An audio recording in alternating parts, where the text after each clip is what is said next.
Hi, my name is Sarah Belanger. I go to school at Telluride High School, and I did an internship at Brown University with Professor Nicola Naretti. That was our amazing lab. It was state-of-the-art. It was so beautiful, and it was a 20-minute walk from my house, which was perfect. Over there on the right is my mentor, Anthony, and this is my professor, Nicola Naretti. We worked on cell senescence, which is when a cell goes through a certain type of damage and stops proliferating and becomes more metabolically active. The reason we want to research this is because it can become problematic because they release things called SASPs, which are molecules that only senescent cells just secrete, which makes the healthy cells around them also senescent, which can become an issue and affect the healthy cells near it.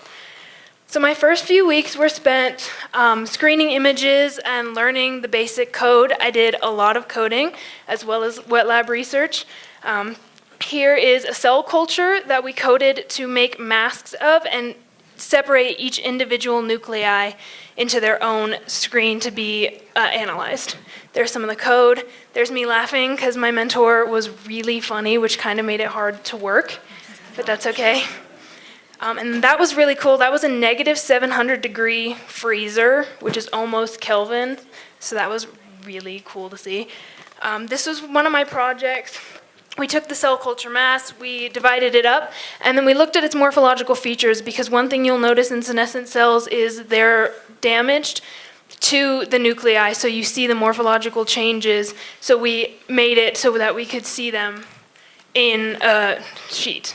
And then that is a CNN, which is a neural network that makes it so we can see what's going on around them, so that we can see when a senescent cell is there and the SASP affecting the surrounding area. Here are some of my wet lab highlights. I really liked doing all the stainings. SA beta gal is one of those SASPs I talked about. I got to do a lot of DAPI staining, and that was probably my favorite part, but I did do a lot of coding. It was hard to pick up at first. Luckily, my mentor allowed me to use AI to check what I was doing wrong and fix it. It's a very useful tool when you're using it correctly. There's some of my code. There's some of the crazy writing on the board that we did, which kind of always went sideways. Here's my awesome apartment. There is a coffee place called The Ceremony. It was right underneath me, which was really helpful. And there's the inside of my apartment. That was just the living room. I lived with 2 seniors in college, and they were super nice. I found them on Facebook. They were subletting a room, and so I got to get on a call with them, meet them, and talk about living with them for the summer, and they were super sweet and amazing. Ooh, okay. Some other things I did outside the lab, I went up to Boston to visit the 2 interns that were over at the Harvard lab. I got to see what they were doing. I did a lot of volleyball, soccer, exploring around Providence. It's really beautiful. They have the RISD museums there. I definitely recommend if you're in the Providence area to go visit. And I also did puppy yoga, which was really fun. That one was incredibly bitey, so whoever gets that dog is going to have a hard time. But that's okay.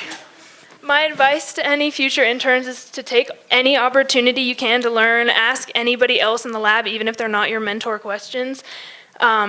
Take notes, definitely keep organized. You're going to need to look back at them and learn from your past mistakes.